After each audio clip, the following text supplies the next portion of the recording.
منور صبح کر لے اور روشن شام کرتا چل، تو اپنی آخرت کے واسطے کچھ کام کرتا چل، بھلا اس چند دن کی زندگی کا کیا ٹھکانہ ہے، اگر کچھ ہو سکے تو خدمت اسلام کرتا چل۔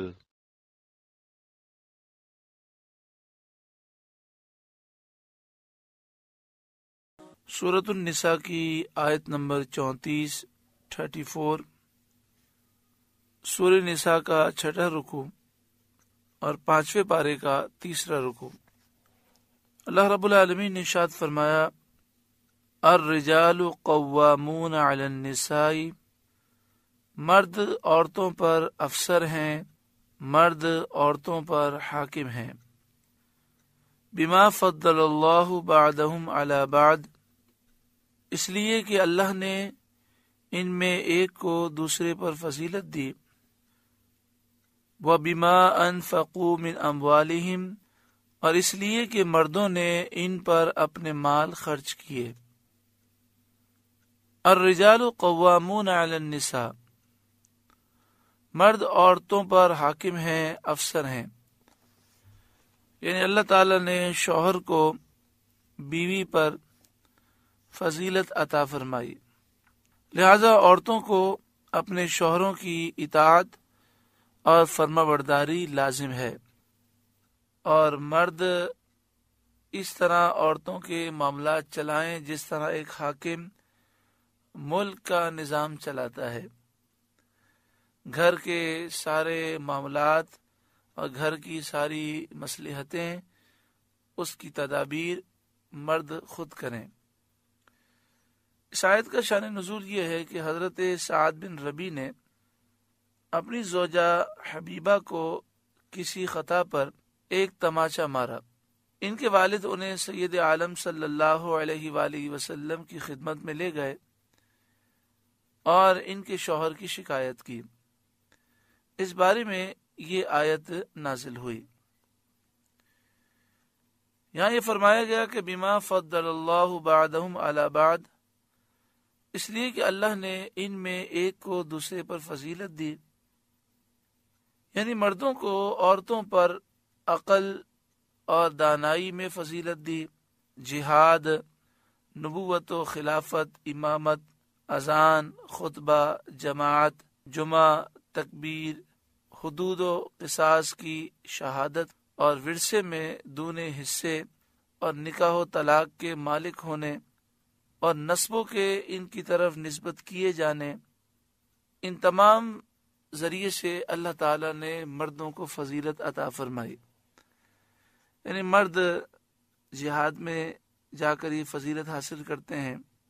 نبی اللہ تعالی نے مردوں ہی کو بنایا، خلافت اور امامت مردوں کو حاصل ہوئی، اذان دینا، خطبہ دینا، جماعت کرانا، جمعے کی جماعت کرانا، تکبیر و تشریق، یہ ساری فضیلتیں مردوں کو حاصل ہیں۔ اسی طرح حدود اور قصاص کی گواہی میں مردوں کو اللہ تبارک و تعالی نے دگنا حصہ عطا فرمایا کہ جہاں 2 مرد گواہ ہوں تو گواہی کا نصاب پورا ہو جاتا ہے، اور اگر 1 مرد ہو تو 1 عورت سے نصاب پورا نہیں ہوتا، بلکہ پھر 2 عورتیں چاہیے۔ دوسری بات یہ کہ صرف عورتیں ہوں تو حدود و قصاص میں نصاب پورا نہیں ہوتا، صرف مرد ہوں تو نصاب پورا ہو جاتا ہے۔ اسی طرح اللہ تعالیٰ نے نکاح کرنے اور طلاق دینے کا اختیار مردوں کو عطا فرمایا، بچوں کی نسبت بھی مردوں کی طرف ہے، اور نماز اور روزے بھی کامل طور پر مرد ادا کر سکتے ہیں، کیونکہ ان کے لیے کوئی ایسا زمانہ نہیں جس میں وہ نماز اور روزہ ادا نہ کر سکتے ہوں۔ اللہ تعالیٰ نے مردوں کو داڑیوں کے ذریعے اور اماموں کے ذریعے فضیلت عطا فرمائی۔ بما فضل اللہ بعضهم علی بعض، اس لیے کہ اللہ نے ان میں ایک کو دوسرے پر فضیلت دی۔ وَبِمَا أَنفَقُوا مِنْ أَمْوَالِهِمْ، اور اس لیے کہ مردوں نے ان پر اپنے مال خرچ کیے۔ اس آیت سے یہ معلوم ہوا کہ عورتوں کے نفقے اور خرچے کی ذمہ داری مردوں پر ہے۔ مرد پر لازم ہے کہ وہ اپنی زوجہ کے اخراجات جو ضروری ہیں اسے پورا کرے۔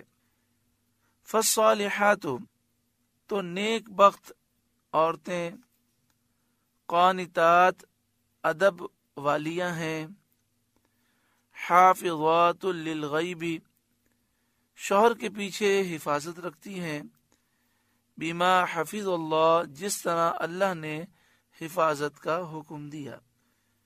ان عورتیں اپنی عفت اور شوہروں کے گھر، مال اور ان کے راز کی حفاظت کرتی ہیں۔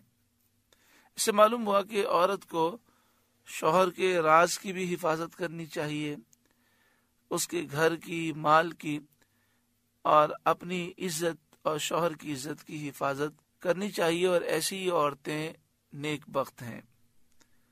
فالصالحات فرمایا گیا یعنی نیک بخت، نیکوکار عورتیں، قانتات فرمایا گیا یعنی وہ ادب والی ہیں، واللاتی تخافون نشوزہن فعظوہن، اور جن عورتوں کی نافرمانی کا تمہیں اندیشہ ہو تو انہیں سمجھاؤ، فعظوہن، انہیں نصیحت کرو، یعنی انہیں یہ بتاؤ کہ شوہر کی نافرمانی کرنے اور شوہر کا کہنا نہ ماننے اور اس کے حقوق ادا نہ کرنے کے نقصانات دنیا اور آخرت میں کیا ہیں۔ انہیں اللہ کے عذاب کا خوف دلاؤ اور بتاؤ کہ شوہروں کا تم پر شرعاً حق ہے اور تم پر شوہروں کی اطاعت، فرما برداری ضروری ہے۔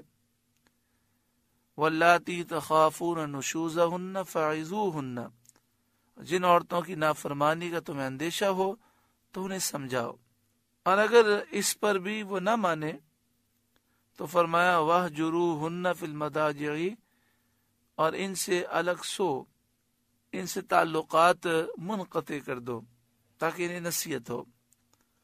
وَاضْرِبُوهُنَّ، اگر اس پر بھی وہ نہ مانے تو انہیں مارو، لیکن وہ ضرب شدید نہیں ہونی چاہیے۔ یہاں یہ بات یاد رکھیں کہ یہ جو حکم ہے، یہ حکم ان صورتوں میں ہے جس صورت میں عورت خلاف شریعت کام کرے، عورت شوہر کے حقوق کو پامال کرے۔ مثال کے طور پر عورت شرعی پردہ نہ کرتی ہو، نماز نہ پڑھتی ہو، نامحرم مردوں سے اس کی گفتگو ہو، اس طرح کے معاملات میں شوہر کے لیے یہ ہے کہ پہلے سمجھائے، پھر تعلقات منقطع کرے، پھر ہلکا پھلکا وہ مار کر اس کی اصلاح کی کوشش کرے۔ لیکن جو ہمارے معاشرے کے اندر عام شکایات ہیں وہ یہی ہیں کہ کپڑے استری نہیں ہوئے، کھانا نہیں پکا، جھاڑو نہیں دی۔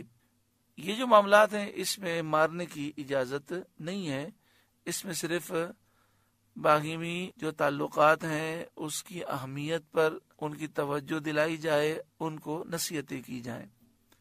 فَإِنْ أَطَعْنَكُمْ، پھر اگر وہ تمہارے حکم میں آ جائیں، یعنی تمہارا کہنا ماننے لگیں، فَلَا تَبْغُوا عَلَيْهِنَّ سَبِيلًا، تو ان پر زیادتی کی کوئی راہ نہ چاہو، یعنی اب تم ان پر کسی قسم کی کوئی سختی نہیں کر سکتے۔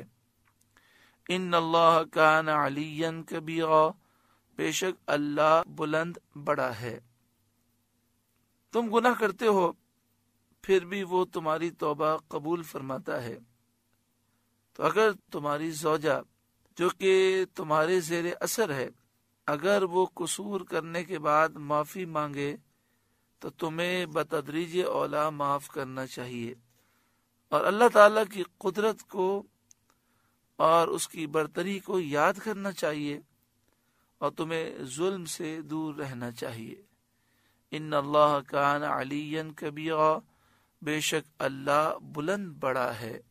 کتنا پیارا درس ہے کہ انسان غور کرے کہ دن میں نہ جانے وہ کتنی غلطیاں کرتا ہے، رب العالمین کرم فرماتا ہے اور اسے ڈھیل دیتا ہے، مہلت دیتا ہے۔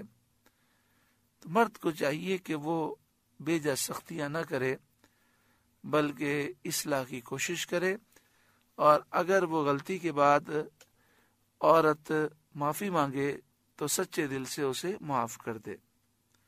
وَإِنْ خِفْتُمْ شِقَاقَ بَيْنِهِمَا، اور اگر تم کو میاں بیوی کے جھگڑے کا خوف ہو اور تم دیکھو سمجھانے سے بھی کوئی فائدہ نہ ہوا، علیحدہ سونے سے اور مارنے سے بھی کوئی اصلاح نہ ہوئی، اور دونوں کی نا اتفاقی دور نہیں ہوتی، فَبْعَثُوا حَكَمًا مِّنْ أَهْلِهِ، تو ایک فیصلہ کرنے والا مرد والوں کی طرف سے بھیجو، وَحَكَمًا مِّنْ أَهْلِهَا، اور ایک فیصلہ کرنے والا عورت والوں کی طرف سے بھیجو، کیونکہ جو قریبی رشتہ دار ہوتے ہیں وہ گھر کے حالات سے واقف ہوتے ہیں، اور ان کی یہ بھی خواہش ہوتی ہے کہ میاں بیوی کے درمیان آپس میں محبتیں بھی پیدا ہو جائیں، اور دونوں فریق ان پر اعتماد بھی رکھتے ہیں، اور ان سے اپنے دل کی بات کہنے میں وہ تعامل بھی محسوس نہیں کرتے۔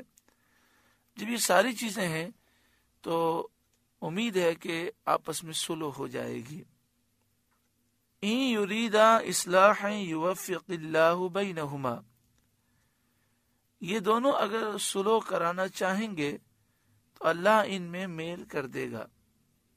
ابھی عرض کیا گیا کہ جب لڑکی والوں کی طرف سے ایک شخص اور لڑکے والوں کی طرف سے ایک شخص، یہ دونوں آ کر آپس میں ملیں اور پہلے مسئلہ سمجھیں، اور مسئلہ سمجھنے کے بعد یہ صلح کرانے کی کوشش کریں، تو فرمایا اگر یہ دونوں صلح کرانا چاہیں گے تو اللہ تبارک و تعالی ان میں آپس میں موافقت پیدا کر دے گا۔ ان اللہ کان علیما خبیرا، بے شک اللہ جاننے والا خبردار ہے۔ یہ بات یاد رکھیں کہ جب بھی میاں بیوی کا جھگڑا ہو تو اس میں دونوں کو عقل مندی سے کام لینا چاہیے، معاملات دوسروں کو بتانے کی بجائے خود حل کرنے کی کوشش کریں۔ جب وہ دیکھیں کہ ہمارے معاملات آپس میں حل نہیں ہوتے تو سب کو بتانے کے بجائے اپنے خاندان سے 2 یا 4 افراد کا تعین کیا جائے جو سمجھدار ہوں، متقی پرہیزگار ہوں، جو صلح کرانا چاہتے ہوں، ان کو اپنے معاملات بتائیں تو وہ مل بیٹھ کر اس کا حل نکالنے کی کوشش کریں۔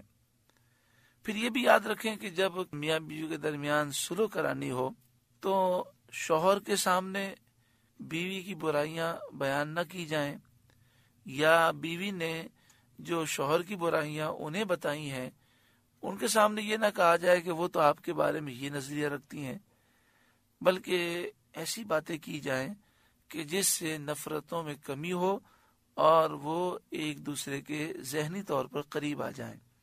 بڑے افسوس کے ساتھ یہ بات ہم کہہ رکھے ہیں کہ آج ہمارے معاشرے میں لوگ صلح کرانے کے بجائے لڑانا جانتے ہیں، لڑا کر غالباً سکون محسوس کرتے ہیں، وہ اس سے مزہ حاصل کرتے ہیں۔ بسا اوقات ایسا بھی ہوتا ہے کہ بعض لوگ بظاہر محسن نظر آتے ہیں لیکن وہ کسی کی نعمت سے جل رہے ہوتے ہیں، تو بجائے یہ کہ وہ صلح کرائیں، جب ان کو میاں بیوی کا جھگڑا محسوس ہوتا ہے تو وہ مزید اس میں آگ لگانا چاہتے ہیں۔ اور یہاں یہ بھی مسئلہ ہے کہ ہمارے یہاں پر لڑکی والے بھی اور لڑکے والے بھی وہ بہت زیادہ جذباتی ہو جاتے ہیں، اور ایک دوسرے پر جھوٹے الزامات لگانا اور ایک دوسرے کی عزتوں کو اچھالنا، جب یہ ساری چیزیں ہوں گی تو دنیا بھی تباہ ہوگی اور آخرت بھی تباہ ہونے کے امکانات ہیں۔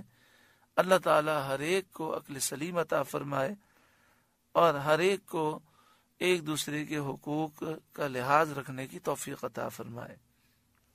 وَاعْبُدُوا اللَّهَ، اور اللہ کی عبادت کرو، وَلَا تُشْرِكُوا بِهِ شَيْئًا، اور اس کا شریک کسی کو نہ ٹھہراؤ، نہ جاندار کو، نہ بے جان کو، نہ اس کی ربوبیت میں کسی کو شریک ٹھہراؤ، نہ اس کی عبادت میں، یعنی کسی جاندار کو بھی خدا نہ سمجھو، کسی بے جان کو بھی خدا نہ سمجھو، صرف اللہ وحدہ لا شریک کی عبادت کرو۔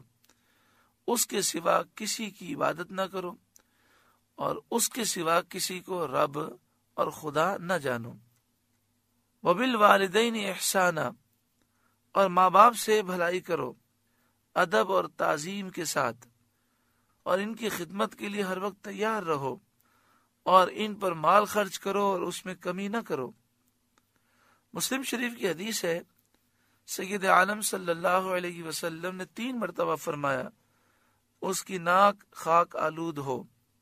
حضرت ابو ہریرہ رضی اللہ تعالی عنہ نے عرض کیا، کس کی یا رسول اللہ صلی اللہ علیہ وآلہ وسلم؟ فرمایا، جس نے بوڑھے ماں باپ پائے یا ان میں سے ایک کو پایا اور جنتی نہ ہو گیا، اس کی ناک خاک آلود ہو۔ یعنی بوڑھے ماں باپ کسی کے ہیں، دونوں ہیں یا دونوں میں سے کوئی ایک ہے، تو اب خدمت کر کے جنتی بننا بڑا آسان ہے، لیکن پھر بھی اس نے خدمت نہ کی اور اس نے توجہ نہ کی تو واقعی وہ بڑا بد نصیب ہے۔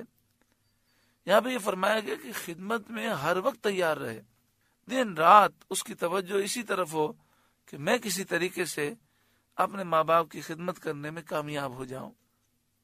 ایک تو یہ ہوتا ہے نا کہ ماں یا والد کوئی کام کہیں وہ کام کر دینا، وہ تو کرنا ہی چاہیے، لیکن یہاں پر مفسر فرماتے ہیں کہ ان کی خدمت میں ہر وقت تیار رہنا اور خدمت کے لیے بے چین رہنا کہ بس کسی طریقے سے میں کوئی خدمت کا موقع حاصل کر لوں اور کسی طریقے سے ان کا میں دل خوش کرنے میں کامیاب ہو جاؤں۔ جس طرح ایک ماں ہوتی ہے، وہ ہر وقت اپنے بچے پر توجہ رکھتی ہے اور وہ ہر وقت اپنے بچے کی پرورش میں اور خدمت میں لگی رہتی ہے، تو بچے کو بھی چاہیے جب ماں باپ بوڑھے ہو جائیں، بس اوقات ایسا بھی ہوتا ہے کہ ماں باپ شرم کے مارے بار بار وہ خدمت کا نہیں کہہ سکتے، انہیں محسوس ہوتا ہے کہ بچے وہ محسوس کریں گے، تو بچوں کو چاہیے، اولاد کو چاہیے کہ وہ خود سوچے کہ میرے ماں باپ کو اس وقت کس چیز کی ضرورت ہے، ہم اپنے آرام کی فکر کریں اور اپنے معاملات ہی میں لگے رہیں۔ یاد رکھیں کہ جہاد سے بھی افضل ہے ماں باپ کی خدمت کرنا۔ نبی اکرم صلی اللہ علیہ وآلہ وسلم کی خدمت میں ایسے کئی واقعات ہوئے کہ صحابہ کرام نے عرض کی کہ ہمیں جہاد کی اجازت دیں، تو آپ نے فرمایا کیا تمہارے بوڑھے ماں باپ ہیں؟ انہوں نے عرض کی کہ ہاں میری ماں ہے، کسی نے عرض کی کہ دونوں ہیں، تو آپ نے فرمایا ان کی خدمت کرو، تمہارے لیے ان کی خدمت ہی میں اللہ نے جہاد کا ثواب رکھا۔ وَبِذِي الْقُرْبَى، اور رشتہ داروں سے بھلائی کرو۔ حدیث شریف میں ہے رشتہ داروں کے ساتھ اچھے سلوک کرنے والوں کی عمر دراز ہوتی ہے اور رزق وسیع ہوتا ہے۔ بخاری شریف اور مسلم شریف میں یہ مضمون موجود ہے۔ وَالْيَتَامَى، اور یتیموں کے ساتھ بھلائی کرو۔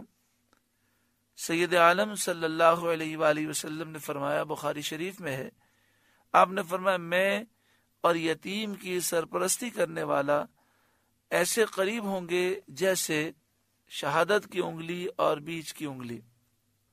والمساکین، اور محتاجوں سے بھلائی کرو، غریبوں سے بھلائی کرو۔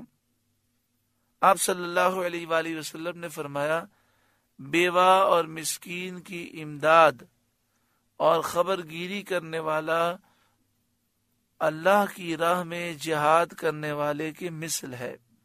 والجار ذی القربى والجار الجنب، اور پاس کے ہمسائے اور دور کے ہمسائے، یعنی جو قریبی پڑوسی ہیں ان کے ساتھ بھلائی کرو، جو دور کے پڑوسی ہیں ان کے ساتھ بھلائی کرو۔ بخاری و مسلم شریف میں ہے، سید عالم صلی اللہ علیہ وسلم نے فرمایا کہ جبریل مجھے ہمیشہ ہمسایوں کے ساتھ احسان کرنے کی تاکید کرتے رہے، اس حد تک کہ گمان ہوتا تھا کہ ان کو وارث قرار دیں۔ پڑوسیوں کی خبر گیری اور ان کے حقوق کی اتنی تاکیدیں ہیں۔ والصاحب بالجنب، اور کروٹ کے ساتھی کے ساتھ بھلائی کرو۔ کروٹ کے ساتھی سے مراد زوجہ ہے یا وہ دوست احباب جو انسان کے ساتھ ہوتے ہیں، اسی طرح جو رفیق سفر ہیں جو سفر میں ساتھ ہوتے ہیں، اسی طرح پڑھنے میں یا مسجد میں جو برابر میں بیٹھے یا مجلس میں جو برابر میں بیٹھے ان کے ساتھ بھی اچھا سلوک کرنا چاہیے۔ والصاحب بالجنب، اور کروٹ کے ساتھی، وابن السبیل، اور مسافر راہ گیر، یعنی مسافر اور مہمان کے حقوق ادا کرو۔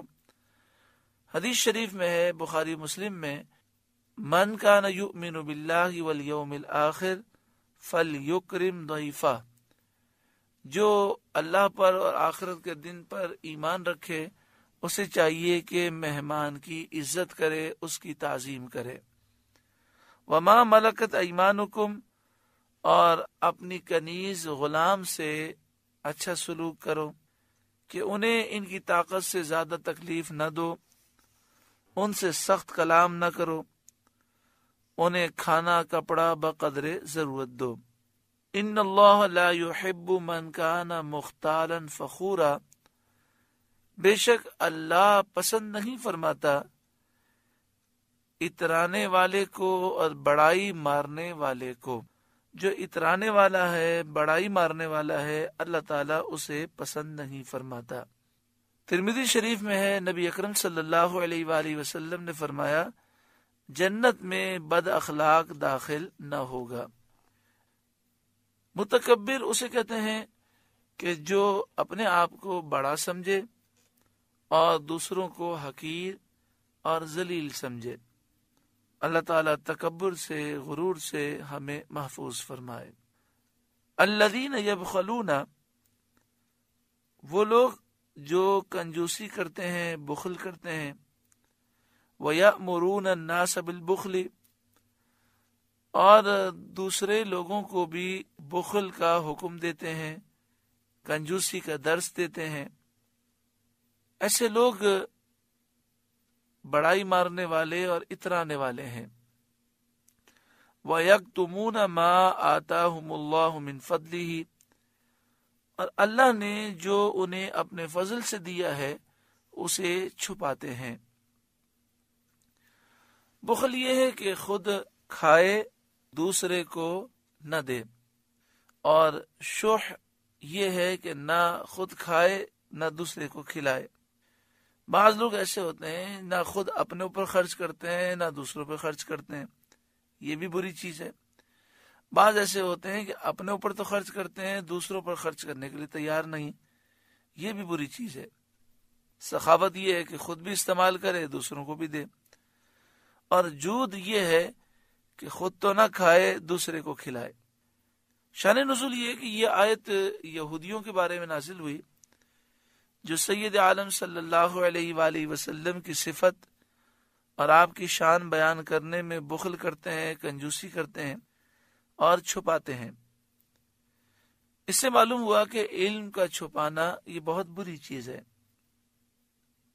حدیث شریف میں ہے کہ اللہ کو پسند ہے کہ بندے پر اس کی نعمت ظاہر ہو۔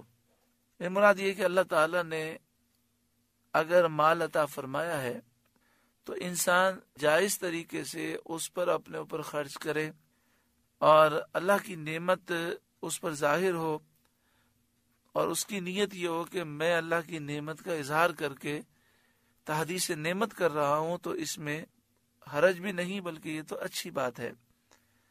اللہ کی نعمت کا اظہار اخلاص کے ساتھ ہو تو یہ بھی شکر ہے۔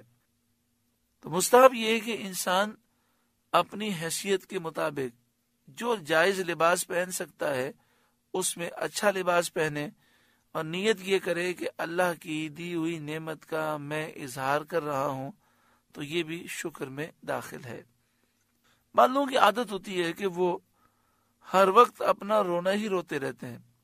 مجھے ایک کاروباری شخص نے کہا، لوگ اتنا پیسہ خرچ کر رہے ہیں کہ آپ کہیں بھی جائیں تو کوئی ہوٹل خالی نہیں، کوئی ریسٹورنٹ خالی نہیں، کوئی پکنک پوائنٹ خالی نہیں، اور اتنی خریداری شاپنگ سینٹروں میں ہو رہی ہے، لوگ مکانات بھی بنا رکھے ہیں، لیکن جب بات کریں تو یہی رونا روتے ہیں کہ کاروبار نہیں ہے، بڑی مندی ہے، بڑی پریشانیاں ہیں۔ تو ایسا انداز اختیار کرنا اللہ تعالیٰ کی نعمت کی ناشکری ہے کہ انسان اتنی نعمتوں کے باوجود کہتا ہے کہ اللہ نے مجھے کچھ دیا ہی نہیں ہے، نعوذ باللہ من ذالک۔ وہ جیسے کسی نے بڑا خوب کہا، اس نے کہا کہ جب پوچھا جائے کیسی گزر رہی ہے، جب اس سے پوچھا جائے تو جواب میں وہ کہتا ہے ہاں بس دال روٹی چل رہی ہے۔ یہ انداز شکر کا انداز نہیں ہے۔ ہمیں کہنا چاہیے اللہ کا شکر ہے، بڑا فضل ہے اللہ تعالیٰ کا، اللہ تعالیٰ نے بڑا کرم فرمایا ہے۔ لَإِن شَكَرْتُمْ لَأَزِيدَنَّكُمْ، اللہ فرماتا ہے اگر تم شکر کرو گے تو ضرور بضرور میں نعمتوں میں اضافہ کروں گا۔ وَأَعْتَدْنَا لِلْكَافِرِينَ عَذَابًا مُهِينًا، اور کافروں کے لیے ہم نے ذلت کا عذاب تیار کر رکھا ہے۔ وَالَّذِينَ يُنْفِقُونَ أَمْوَالَهُمْ رِئَاءَ النَّاسِ، اور وہ لوگ جو اپنے مال لوگوں کے دکھاوے کے لیے خرچ کرتے ہیں، جن کا مقصد یہ ہے کہ لوگ ہماری واہ واہ کریں۔ بخل کے بعد یہاں پر بیجا خرچ کرنے کی مذمت کی جا رہی ہے کہ جو لوگ محض نمود و نمائش کے لیے اور نام کمانے کے لیے خرچ کرتے ہیں اور اللہ تعالیٰ کی رضا انہیں مقصود نہیں ہوتی، نمود و نمائش کے لیے خرچ کرتے ہیں کافروں مشرکوں کی طرح، اور اللہ کی رضا نہیں چاہتے، واقعی وہ اپنا بہت بڑا نقصان کر رکھے ہیں کہ مال بھی ضائع ہو جاتا ہے اور اللہ بھی ناراض ہوتا ہے۔ وَالَّذِينَ يُنْفِقُونَ أَمْوَالَهُمْ رِئَاءَ النَّاسِ، اور وہ لوگ جو اپنے مال لوگوں کو دکھانے کے لیے خرچ کرتے ہیں، وَلَا يُؤْمِنُونَ بِاللَّهِ وَلَا بِالْيَوْمِ الْآخِرِ، اور وہ اللہ پر ایمان نہیں لاتے اور آخرت پر ایمان نہیں لاتے۔ وَمَنْ يَكُنِ الشَّيْطَانُ لَهُ قَرِينًا فَسَاءَ قَرِينًا، اور جس کا ساتھی شیطان ہو جائے تو وہ کتنا برا ساتھی ہے۔ وَمَنْ يَكُنِ الشَّيْطَانُ لَهُ قَرِينًا، جس کا قرین شیطان بن جائے، قرین ساتھی، ساتھ بیٹھنے والا، فَسَاءَ قَرِينًا، تو کتنا برا ساتھی ہے۔ دنیا میں بھی ایسا ساتھی بہت برا ہے اور آخرت میں بھی ایسا ساتھی بہت برا ہے۔ دنیا میں تو اس طرح کہ وہ شیطانی کام کر کے اس کو خوش کرتا ہے، انسان شیطان کے سامنے شیطانی کام کر کے شیطان کو خوش کرتا ہے، اور آخرت میں اس طرح کہ ہر کافر ایک شیطان کے ساتھ آتشی زنجیر میں جکڑا ہوا ہوگا۔ دنیا میں انسان شیطان کو اگر دوست بنا لے تو شیطان اس کی دنیا بھی تباہ کر دیتا ہے اور آخرت بھی برباد کر دیتا ہے۔ شیطان کبھی جن کی شکل میں ہوتا ہے، کبھی انسان کی شکل میں۔ مطلب یہ کہ جو جن سرکش ہو وہ بھی شیطان ہے، اور جو انسان گمراہ خود بھی ہو اور دوسروں کو بھی گمراہ کرنے والا ہو وہ بھی انسانی شیطان ہے۔ اللہ تعالیٰ دونوں قسم کے شیطانوں سے ہمیں محفوظ فرمائے اور ان کی صحبت سے ہمیں دوری عطا فرمائے۔ وَمَاذَا عَلَيْهِمْ، اور ان کا کیا نقصان تھا، لَوْ آمَنُوا بِاللَّهِ، اگر وہ ایمان لاتے اللہ پر، وَالْيَوْمِ الْآخِرِ، اور آخرت کے دن پر، وَأَنفَقُوا مِمَّا رَزَقَهُمُ اللَّهُ، اور اللہ کے دیے ہوئے میں سے اس کی راہ میں خرچ کرتے، ان کا کیا نقصان تھا۔ یقیناً اس میں مکمل سراسر ان کا نفع تھا، اللہ پر ایمان لے آتے، آخرت پر ایمان لے آتے، اور جو اللہ نے مال دیا ہے اس کو اللہ کی راہ میں خرچ کرتے، اس سے مال کم بھی نہ ہوتا، جتنا خرچ کرتے اس سے زیادہ مل جاتا اور کئی گنا زیادہ ملتا، تو نقصان کچھ بھی نہ ہوتا، دنیا بھی سنور جاتی اور آخرت بھی سنور جاتی۔ وَكَانَ اللَّهُ بِهِمْ عَلِيمًا، اور اللہ ان کو جانتا ہے۔ ان اللہ لا یظلم مثقال ذرہ، اللہ ایک ذرہ بھر ظلم نہیں فرماتا۔ وَإِن تَكُ حَسَنَةً، اگر کوئی نیکی ہو، یضاعفها، تو اسے دگنا کرتا ہے، اس نیکی میں اضافہ کرتا ہے۔ ایک کے بدلے 10 لکھی جاتی ہیں، اور جس کے لیے چاہتا ہے اللہ اضافہ فرماتا ہے۔ وَيُؤْتِ مِن لَّدُنْهُ أَجْرًا عَظِيمًا، اور اپنے پاس سے بڑا ثواب دیتا ہے۔ یعنی انسان جب نیکی کرتا ہے تو نیکی تو انسان کی تھوڑی ہوتی ہے، مگر اللہ تعالیٰ ایک کے بجائے 10 لکھتا ہے، اس سے زائد لکھتا ہے، اور اپنے کرم سے اس کے اجر و ثواب میں مزید اضافہ فرماتا ہے۔ فَكَيْفَ إِذَا جِئْنَا مِن كُلِّ أُمَّةٍ بِشَهِيدٍ، تو کیسی ہوگی، کیا حال ہوگا جب ہم ہر امت سے ایک گواہ لائیں گے۔ ایک گواہ لائیں گے یعنی ہر امت کے لیے ان کے نبی گواہی دیں گے، اور وہ اپنی امت کے ایمان و کفر و نفاق اور تمام افعال پر گواہی دیں گے، کیونکہ انبیاء اپنی امتوں کے کاموں سے باخبر ہوتے ہیں۔ وَجِئْنَا بِكَ عَلَى هَؤُلَاءِ شَهِيدًا، اور اے محبوب آپ کو ان سب پر گواہ اور نگہبان بنا کر لائیں گے کہ آپ تمام نبیوں کے نبی ہیں، اور سارا عالم آپ کی امت ہے۔ تو سب سے پہلے تو امتیں آئیں گی، ان کے بارے میں نبی گواہی دیں گے، امتیں نبی کا انکار کریں گی، اور وہ کہیں گی کہ مالک یہ تو ہمارے پاس آئے نہیں، انہوں نے کبھی ہمیں نصیحت ہی نہیں کی۔ اللہ تعالیٰ نبیوں سے فرمائے گا کہ تمہارے گواہ کون ہیں؟ تو وہ امت محمدیہ صلی اللہ علیہ وسلم کا ذکر کریں گے۔ امت محمد صلی اللہ علیہ وآلہ وسلم گواہی دے گی، تو امتیں کہیں گی، دوسری امتیں، کہ یہ تو ہمارے بعد آئے، انہیں کیا معلوم کہ ہمارے ساتھ کیا معاملات ہوئے اور انبیاء نے ہمیں دین کی تبلیغ کی یا نہیں۔ تو اللہ تعالیٰ فرمائے گا کہ تمہیں کیسے معلوم ہوا؟ تو وہ عرض کریں گے کہ ہمارے آقا و مولا صلی اللہ علیہ وآلہ وسلم نے ہمیں بتایا کہ تمام نبی اپنی امتوں کے پاس گئے اور انہوں نے حق کا پیغام پہنچا دیا۔ تو پھر نبی اکرم صلی اللہ علیہ وآلہ وسلم گواہی دیں گے، وَجِئْنَا بِكَ عَلَى هَؤُلَاءِ شَهِيدًا، اور اے محبوب ہم آپ کو ان سب پر گواہ اور نگہبان بنا کر لائیں گے۔ یہاں پر ایک سوال پیدا ہوتا ہے کہ نبی اکرم صلی اللہ علیہ وآلہ وسلم بھی تو بعد میں تشریف لائے، امتی جب نبی اکرم صلی اللہ علیہ وآلہ وسلم کو دیکھیں گے تو انہوں نے امت محمدیہ پر تو یہ اعتراض کیا تھا کہ یہ تو ہمارے بعد میں آئے، تو حضور پر یہ اعتراض کیوں نہیں کریں گے؟ بات یہ ہے کہ سرکار دو عالم صلی اللہ علیہ وآلہ وسلم جب تشریف لائیں گے تو حضور کے مقام و مرتبے کو سب جان چکے ہوں گے کہ یہ اللہ کے محبوب ہیں، اللہ نے ان کو اولین اور آخرین کا علم بھی عطا فرمایا، اور آپ اولین اور آخرین کو دیکھنے والے بھی ہیں۔ تو حضور کی شان و عظمت کے پیش نظر کسی کو اعتراض کرنے کی وہاں جرت نہ ہوگی، کیونکہ جو یہاں نہیں مانتے وہاں سب سرکار دو عالم صلی اللہ علیہ وآلہ وسلم کے مقام و مرتبے کو تسلیم کریں گے۔ یومئذ یود الذین کفروا، اس دن وہ لوگ تمنا کریں گے جنہوں نے کفر کیا، وعصوا الرسول، اور رسول کی نافرمانی کی، لو تسوی بہم الارض، کاش انہیں مٹی میں دبا کر زمین برابر کر دی جائے۔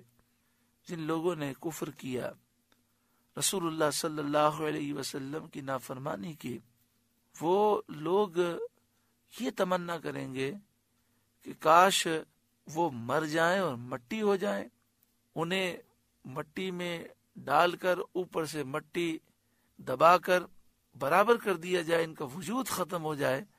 اس قدر کل بروز قیامت انہیں حسرت ہوگی۔ وَلَا يَكْتُمُونَ اللَّهَ حَدِيثًا، اور کوئی بات وہ اللہ سے چھپا نہ سکیں گے، کیونکہ جب وہ اپنی غلطیوں سے اور گناہوں سے انکار کریں گے اور قسم کھا کر کہیں گے کہ ہم مشرک نہ تھے، کافر نہ تھے، ہم نے کوئی گناہ نہیں کیا، تو ان کے منہ پر مہر لگا دی جائے گی اور ان کے جسم کے اعضاء کو زبان دے دی جائے گی، یعنی وہ بولیں گے اور ان کے خلاف وہ گواہی دیں گے، تو وہ اللہ تعالیٰ سے کوئی بات چھپا نہ سکیں گے۔ اللہ تعالیٰ علیم ہے، خبیر ہے، وہ ہر معاملے کو جانتا ہے، نامہ اعمال میں بھی سب کچھ لکھا ہے، جسم کے اعضاء بھی گواہی دیں گے، جس زمین کے خطے پر انہوں نے گناہ کیا وہ خطے بھی گواہی دیں گے۔ اللہ تبارک و تعالی میدان محشر کی ذلت و رسوائی سے محفوظ فرمائے۔